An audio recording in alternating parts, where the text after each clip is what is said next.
this up and it's being messy for me. So I'm recording so that I can pass it on to Lenora. I'll also put it in the Google Drive so that everybody has access to it if you need to go back, but you can always ask me questions too.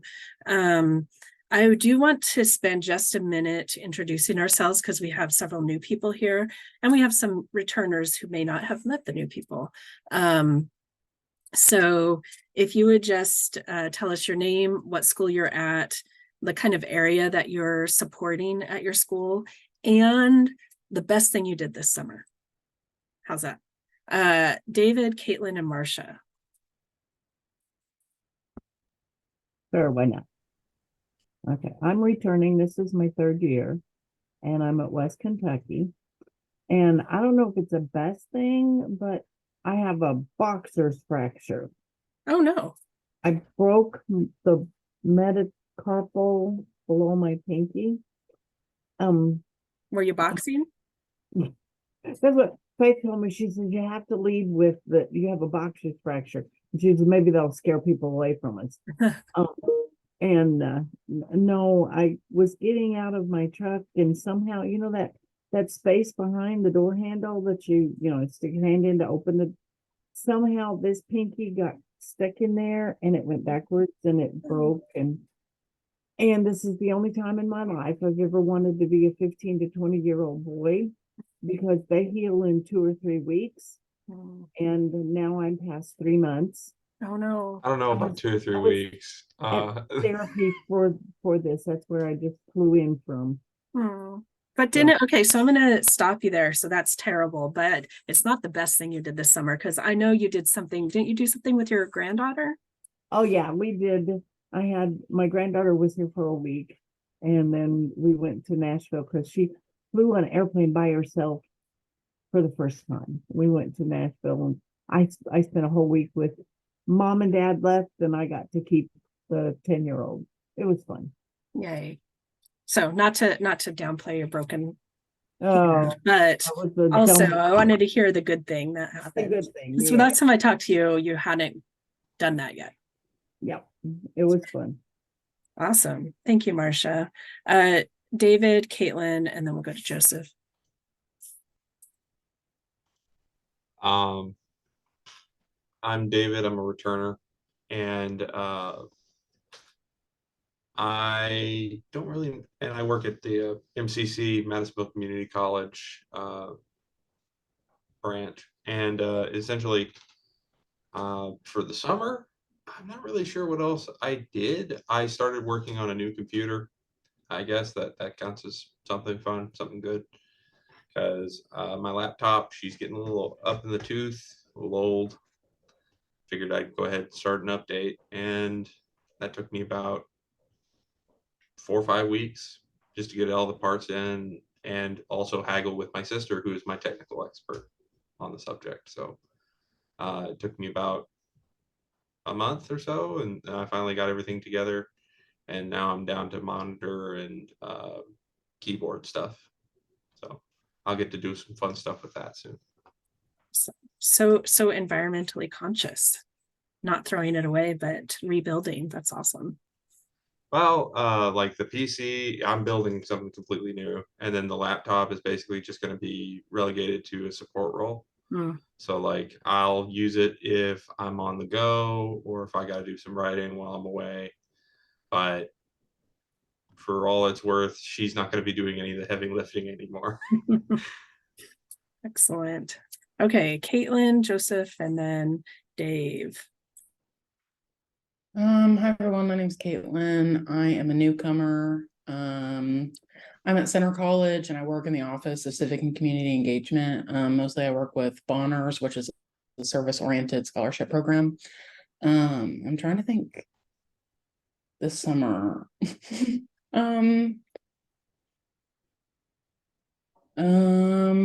Oh, look, I moved. I got a job and I moved out of my parents' house, so succeeding a little bit. It's always a big day. Joseph and Dave, and then Cam.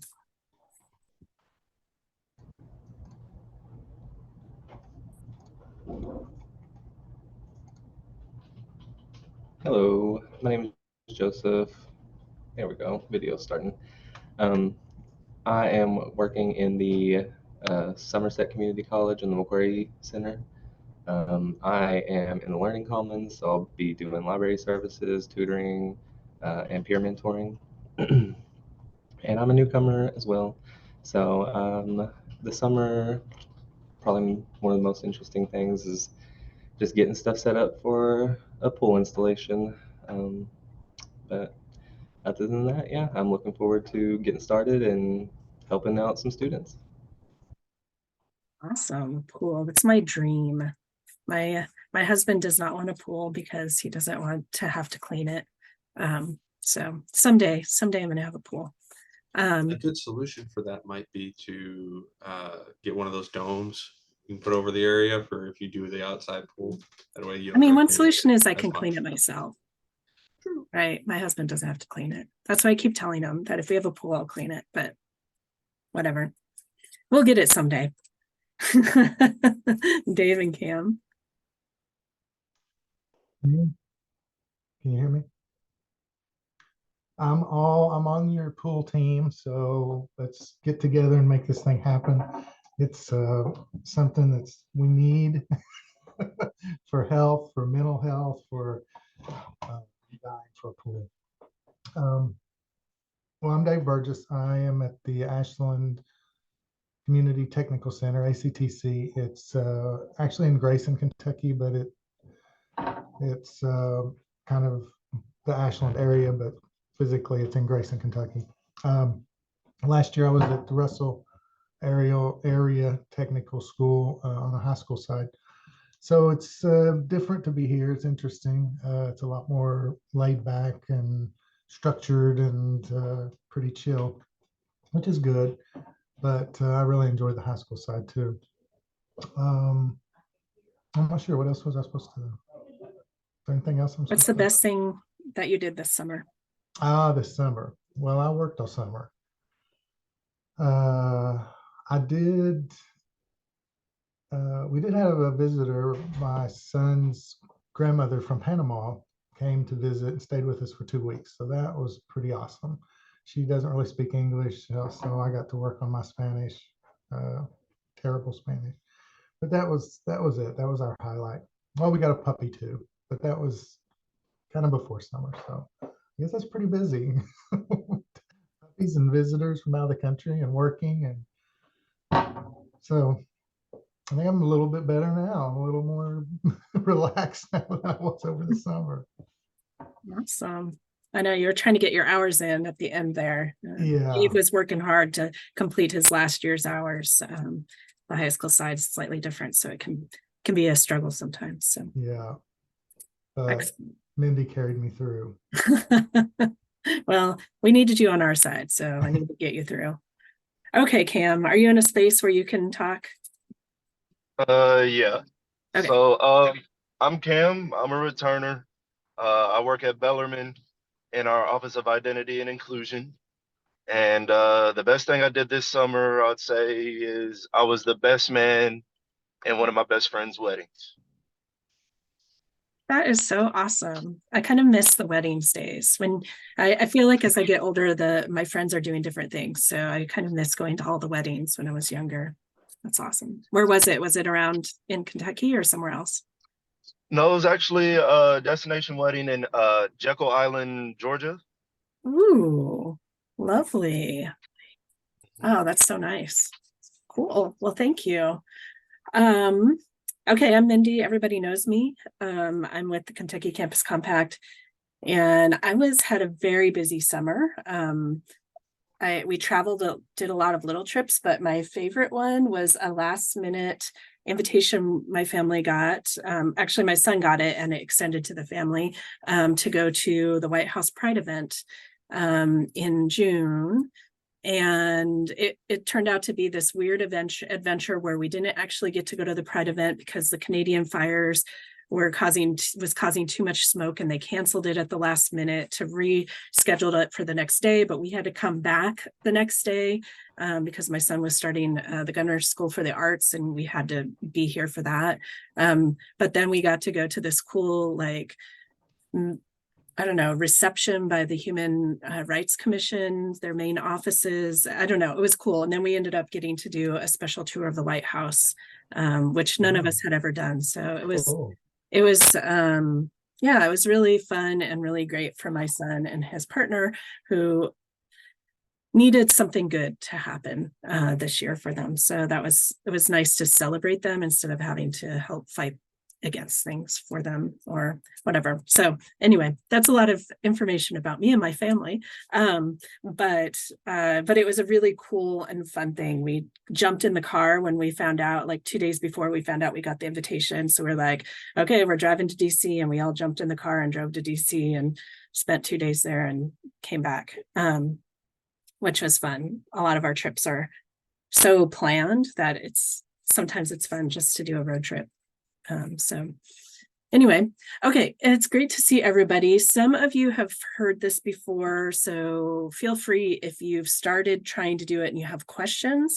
And then for a couple of you, well, Marcia, Cam, and Joseph, you weren't at the in-person training, and these are some things that I needed to make sure you had for your timesheets, which unfortunately filled out last week, but I think you probably figured it out.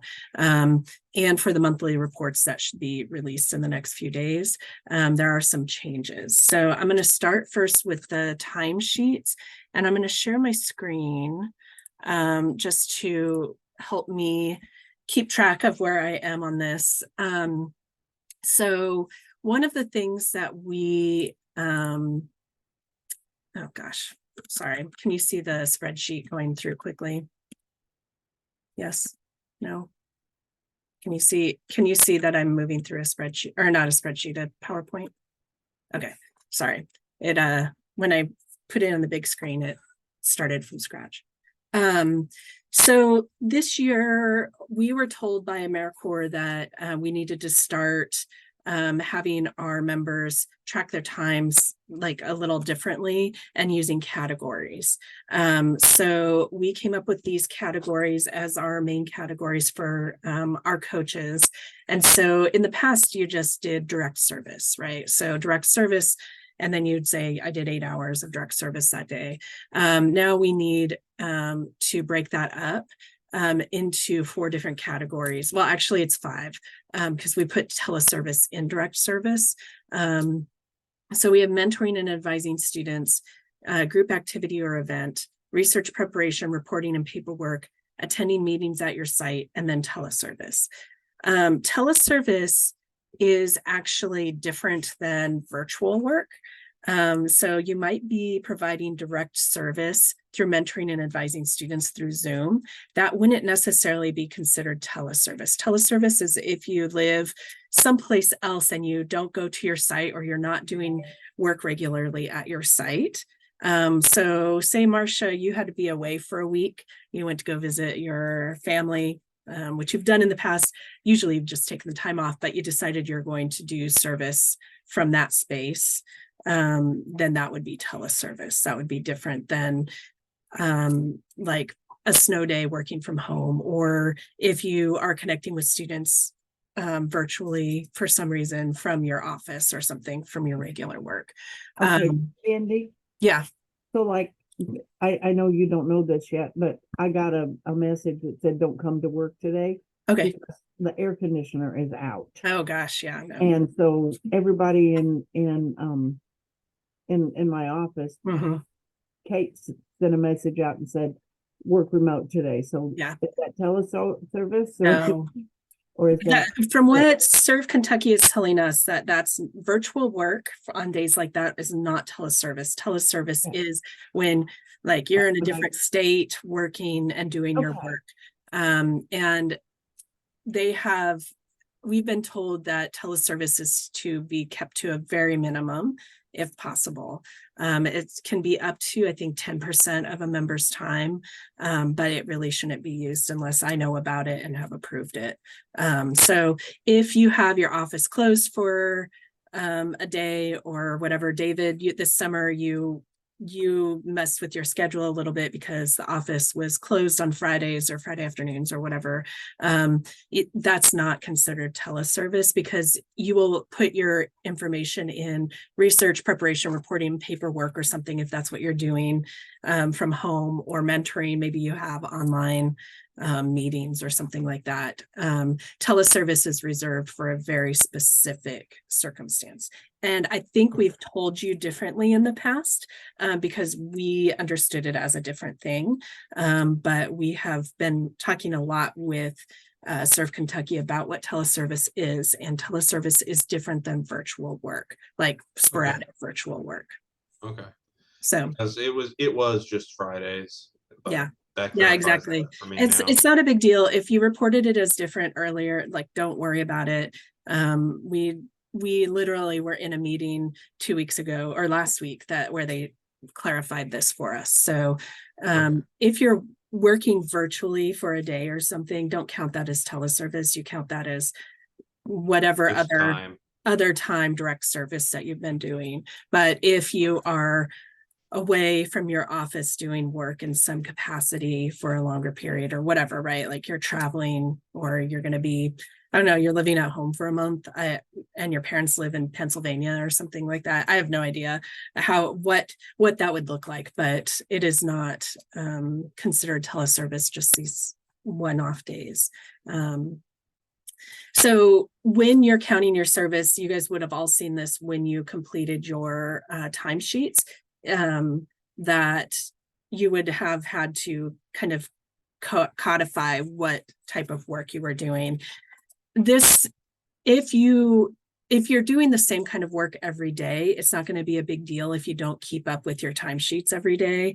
But if every day you're mentoring and advising students and you can pretty much predict that, then just doing it at the end of the 2 weeks is fine. But if you have the kind of schedule that is going to be all sorts of different kinds of work every day and not predictable, my recommendation would be to go in every day or every other day and put your time in so that it's as accurate as possible. So then teleservice is actually now grouped under direct service because it is a specific kind of service. And then we have training, which is up to 20% of your time. We have broken this up now into 2 kinds: KCC training. So like right now is a training. This is what you would count as KCC training, or professional development through your school. So if you have to attend professional development or training through your school, or they send you to a conference or something like that, then that is professional development through your school site. And then fundraising is the normal. There's nothing changed to that.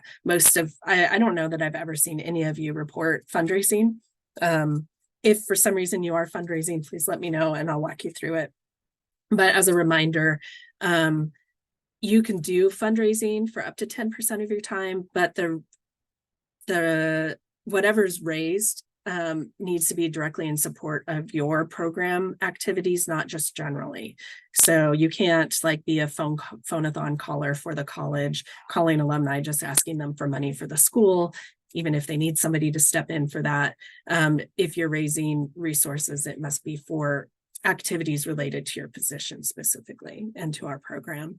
And that can be money, but also items. So what I could see happening is, for those of you in community service positions, or even CAM in your office, maybe your students want to collect goods for some sort of natural disaster, and you help them do collections, either calling or going around to businesses, getting resources to be able to send to wherever you're sending them, or on campus. That would be fundraising as well. So it can be goods, services, or money, but it's pretty rare that that's happening. So that's the big change to timesheets. Any questions about that? Or any questions that came up as you were filling out your timesheets this last time?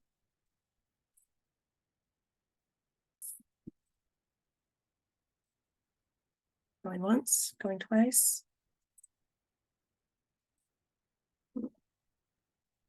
Okay, sorry, my Zoom is acting up today. Okay, perfect. Well, that's that. The other thing that I wanted to show you, and I'm going to share my screen again. So there is a change to our monthly reports. So for those of you who are returners, our monthly reports were pretty general and vague in the past. And for those of you who are new, you haven't seen them, but they were general and vague. The other issue is that previous to this year, our side of the program, the college side, has never done any, like collected any data to support evaluation of the program. And so we've spent the last 6 months or so starting to pull together from all of your job descriptions kind of where the crossroads are for all of you. And that seems crazy that we could do this because everybody's doing something very different. Marcia, you're the outlier, just FYI. Yours is a little bit different, but that's okay. We'll approach it. So we'll try to figure out how to include that eventually. But what we tried to do was pull together what the commonalities are between all of the different coaches and what they're doing. And we are starting to roll out a couple of ways to collect data, and we'll continue to do that over the next few years, is continue to add on to the data we're collecting from you.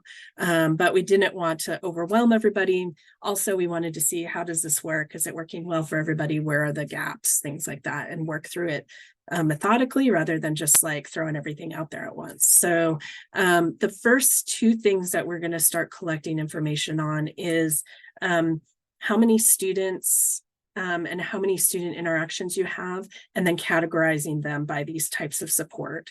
So we'll go over that a little bit in more detail. And the second thing is like the number of marketing materials that you're making. So one of the things that came out of a conversation from last January with several of our coaches was that, surprisingly, the one thing that everybody except Marcia does, although Marcia might do this, I don't know, Marcia wasn't there, so she didn't give us her input, is everybody's trying to market in some way. Sometimes creating flyers, sometimes creating posters, creating social media posts, things like that, sending emails, trying to get people to participate in what you are doing. Marcia, did you want to add something to We make flyers. Excellent. We give them to the faculty. Excellent. So Marcia, Marcia, yesterday we just had I forgot, we had the Back to College Bash, and we had an online learning table, and we gave flyers with our email and that kind of stuff to students. there we go. Excellent. So Marcia, you're not completely left out of this. Yeah. So yeah, so we're going to start tracking these two things in the monthly report. So some of that other data that you've been asked in the past, like how many volunteers have you recruited, how many people in the military have you worked with, all of that is still there. And for those of you who are new, it's okay that some of those might be zero, right? You might not have recruited volunteers. You might not have known that you're working with anybody in the military. That's fine. But we are adding these two things, and then we have given you in that last email I sent last week telling you about this meeting, there was a spreadsheet attached to that, and I'll show you that spreadsheet in a minute, and we'll walk through it to be able to keep track of the interactions you have with students. Marcia, probably that won't pertain to you, so it's okay. If you end up putting zero, you put zero, that's fine. But I'm so glad that you're going to be able to count something with the marketing materials. So what we have tried to figure out is not just have you interacted with students, but how do you interact with them? And so we've come up with these three types of support as our kind of jumping off board for how we're going to start tracking student interactions. So the first one is instrumental. hold on, let me move something so I can see it. Instrumental support, which is resources and opportunities provided by the mentor, that's you, that enable the students' engagement in achieving goals and belonging. So that one focuses on a student's belonging, achieving goals, which helps them get through college, right? So if a student has goals and they feel like they belong, they're more likely to succeed in college. Psychosocial is behaviors that you exhibit, that you do that enhance the mentee's self-perception of competence and facilitates personal and emotional development. So that's going to be things that you're doing to help them feel better about where they're at, and helps them kind of develop as a student and as a person. And then there's academic. Academic is educating, evaluating, and challenging students academically, and includes subject knowledge support, which is tutoring or other things related to that, goal setting, skill development, and career advice, and as it pertains to their academic life. So what I thought, well, it wants to go, there we go, sorry. So I thought we'd practice. I know that some of us have already practiced, but I do want to have a chance to kind of talk about it and kind of practice. So what I want you to do is think about this. We did this in groups when we were together, but what maybe you could just throw it in the chat, since we're on Zoom. It will be a little easier. And tell me what you think about this situation, whether it's instrumental, psychosocial, or academic. And I'll go back to the last page once I read this situation. A first-year student drops in and says that he's struggling to make friends. You spend some time talking to him about why that might be. At the end of the conversation, you recommend that he check out a couple of clubs on campus related to his interests.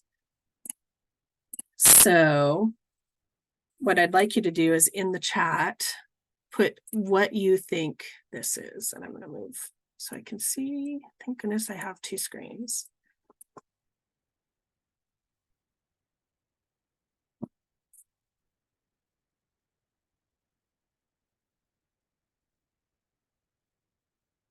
So we have 2 votes for psychosocial.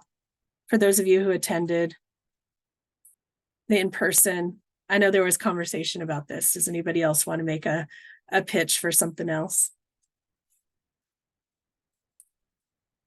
Oh, there we go. I knew it was coming, David.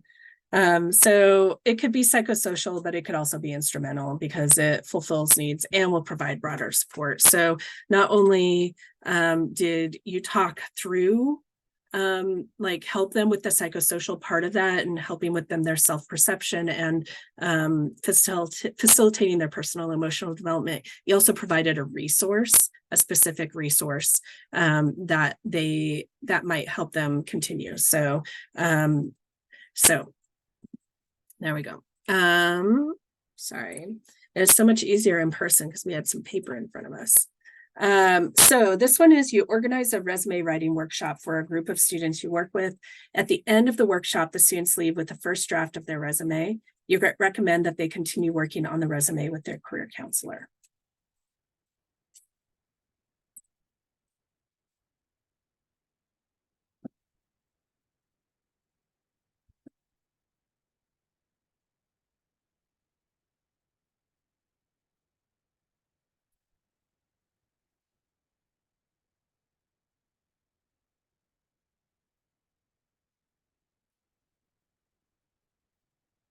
Great job. Yay. Yes, instrumental and academic.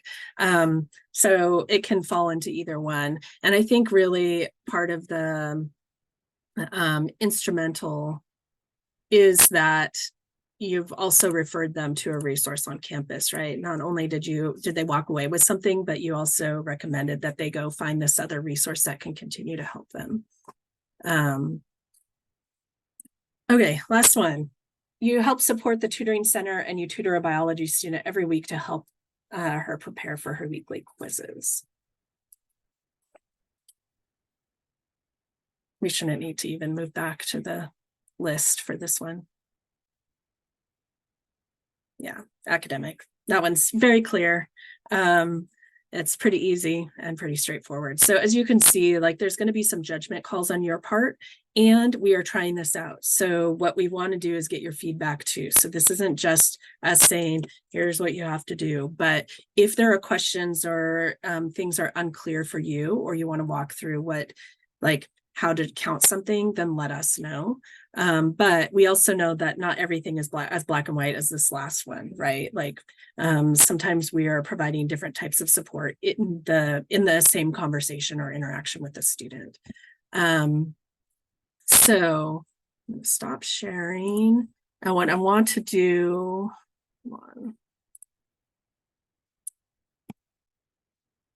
is pull up I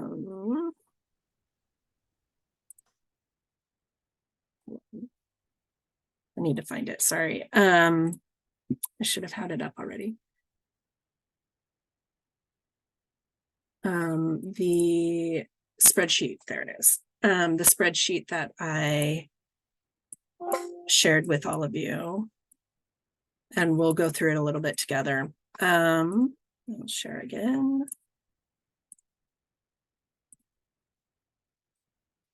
Okay, so now you all should see the spreadsheet that I sent out in the email last week that was like, okay, important, please read this.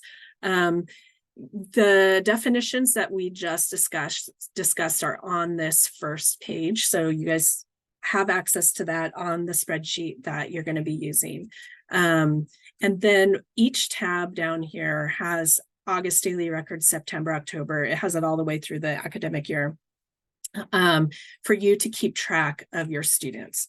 So every time you have an interaction with a student that offers support, then what you want to do is put the date, their name, and then you just put a 1 in. Oops, what? Enable editing on that. Just place a 1 in there if that's what you offered. And then as you do this, it will automatically tally it at the bottom. So in these yellow parts are going to be the parts that you have to report in the monthly report. So if you keep track of this daily, then you should be able to just by the monthly report, just pull the numbers out.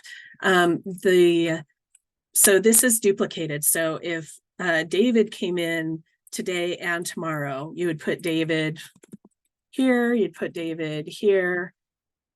You know, as many times as you talk to David, you put that in there and you continue. So what we're doing is tracking both duplicated. So David's come in. I've only talked to David so far this month, and I've offered him 2 supports in, I don't remember what the top one, instrumental, 1 in psychosocial and 2 in academic. Those are, it doesn't matter that David's the same student and he's the only one that I've talked to the whole month.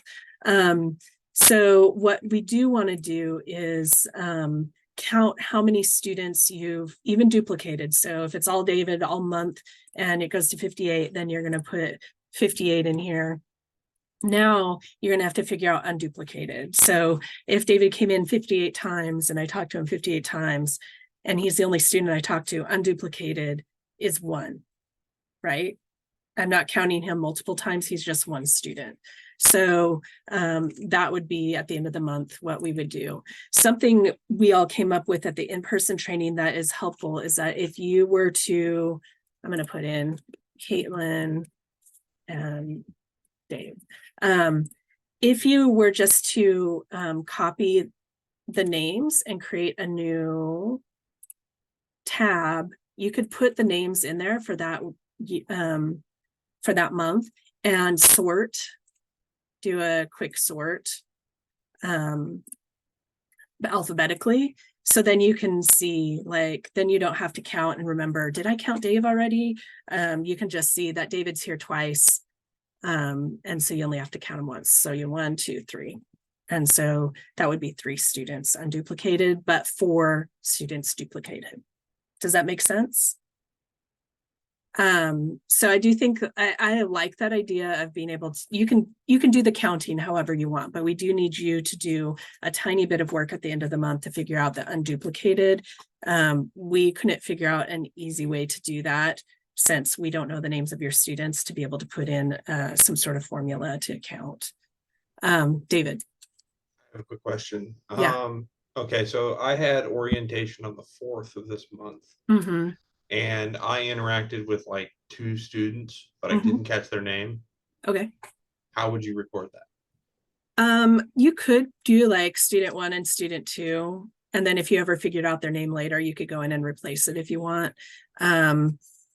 So if one of them came in later and you're like, oh yeah, you're the one that I talked to. Yeah, at I the talked to you earlier. location. What's your name? Yeah. You can You know? stick it in there. My recommendation is to start, if you're doing that kind of thing, to start having a sign-in sheet or something like that so that you can gather that information. But to be honest, if you are able to kind of keep track of that and just give them a pseudonym Okay. for Just that. like Because what we're going to tracking. do is restart every month. So you're not going to continue adding. Every month is going to be its own separate amount of information. So it's not like you're going to have to remember student 1 from August all the way in November. Yeah. It's okay. At the end of the month, at the next month, you're going to start over with this. Only reason I asked that is because I'm going to be at a student event today, and I didn't have time to prep anything for it. So yeah. Yeah, I mean, if you can have them cover my bases. sign in, like just give them a piece of paper and have them sign in. I know some questions came up in our training, and I have not been able to touch base with Carolyn about it, about how we're going to do group stuff. Yeah, like bigger still events. I'm still working on that. We'll figure Okay, it out, and I'll yeah. get back to you. That's okay. Dave, I just wanted to have that info in case anybody else had anything. Dave, how about you? Yeah. How are you going to list these things? Okay, for instance, in this position, a lot of students are coming in and they need to speak to someone about, we'll say, changing a schedule, for instance. So I'm quizzing them about, what's going on with them, maybe what program they're in, et cetera, et cetera. But then I'm handing them off to someone else. So how does Then that? I think that's providing a resource, right? Okay. I think that you need to use your best judgment on that but look at that description. So I think that in that instance sounds like an instrumental case. Yeah. Because essentially what you're doing is you're providing them that information. Now, if you're also consoling or counseling or talking to them about like, hey, it's okay, you don't know this, it's fine. That might be psychosocial too while you're at it. Yeah. Or if you're like, yeah, exactly. And the academic support is like literally doing the academic support work. So you're literally educating, you're literally evaluating, you're literally challenging students academically. So you're doing the tutoring, you're doing sessions or talking to them specifically about how to goal set or how to develop a skill, or you're giving career advice. That is going to be the academic.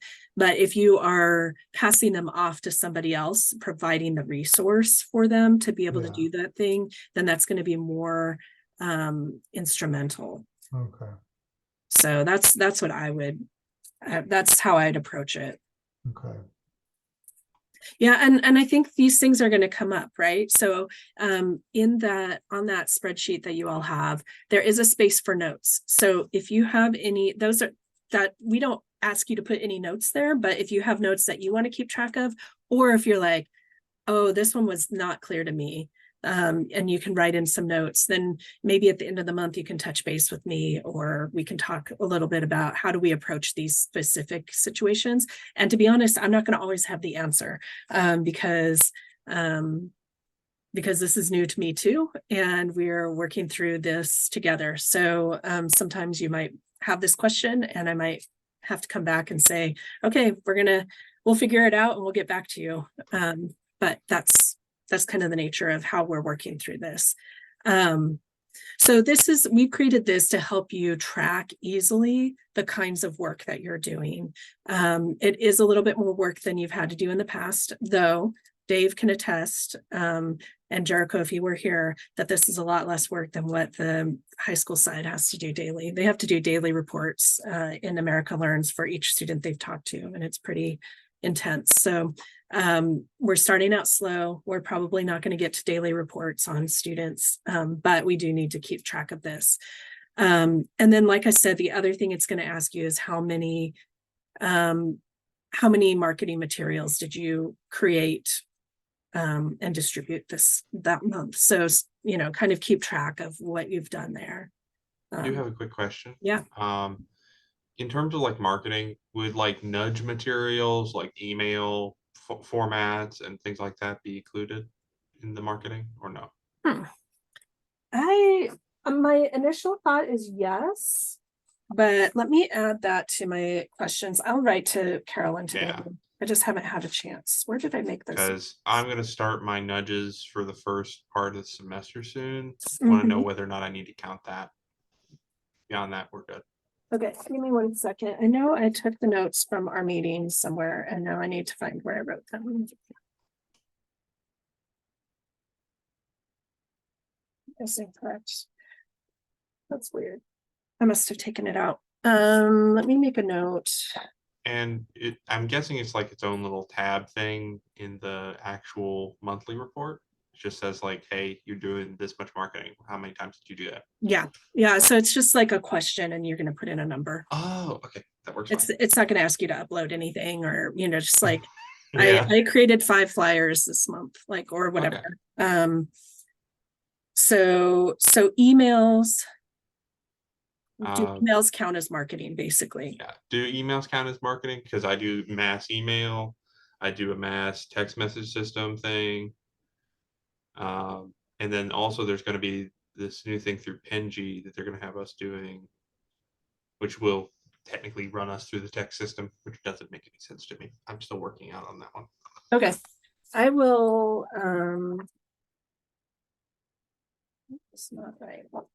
I don't know where I put my notes from our meeting a week and a half ago. So I will find those and then I'll send Carolyn an email today and then I'll send some clarifications out for that and group. So if you're doing some sort of group session with students that falls into this support area, how do you count those students?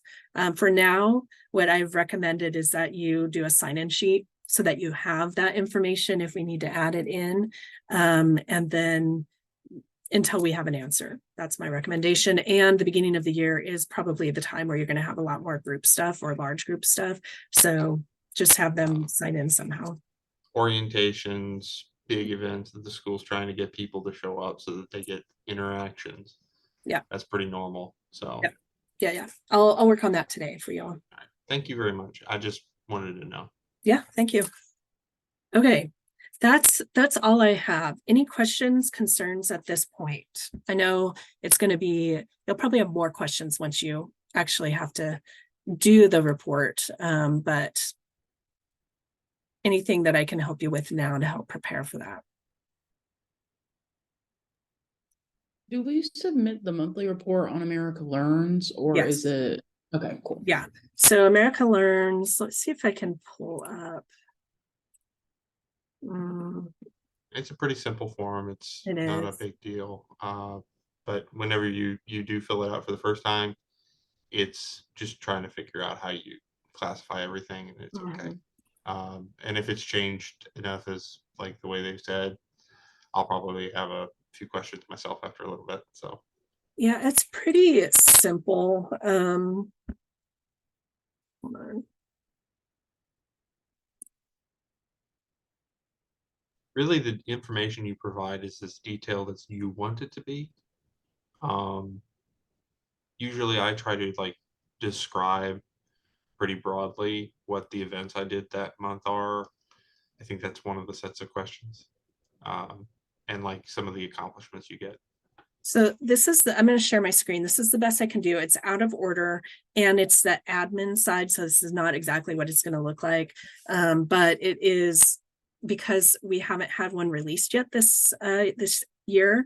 I can't actually show you one that's been released. So this is it. Indicate the number of marketing materials developed below. So you created 5 things, you put 5 things there. So this is, like I said, super out of order, but You'll do individuals coached on debt, budgeting, and or financial planning. You're welcome if you want to start keeping track of that on your spreadsheet that I've created or that we've created for you. You're welcome to track that. But these are some of these questions are things AmeriCorps makes us ask you. And this is one of those. So if you did any of that, your answer could be 0. And it's okay if your answer is 0 on some of these.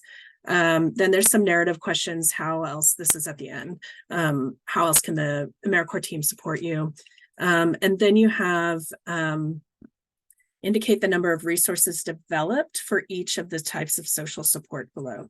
So not only are we asking you, I've completely forgot we did this. Not only are we asking you like, how many students did you meet with on these kinds of supports? How many of like resources did you develop in these kinds of supports? So you might make a flyer or like a sheet that provides like who the contacts are for tutoring, and you're handing that out at orientation.